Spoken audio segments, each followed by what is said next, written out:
Buried here inside this hidden historical marker in Northwest D.C.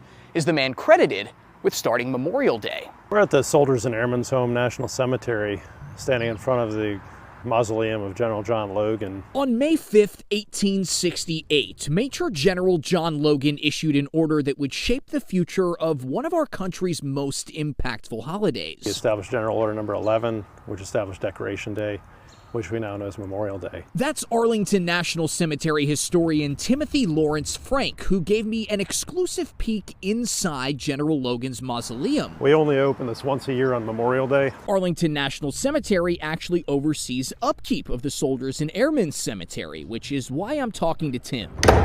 And his intention was that on May 30th of every year, all across the country, the graves of the fallen would be strewn with flowers.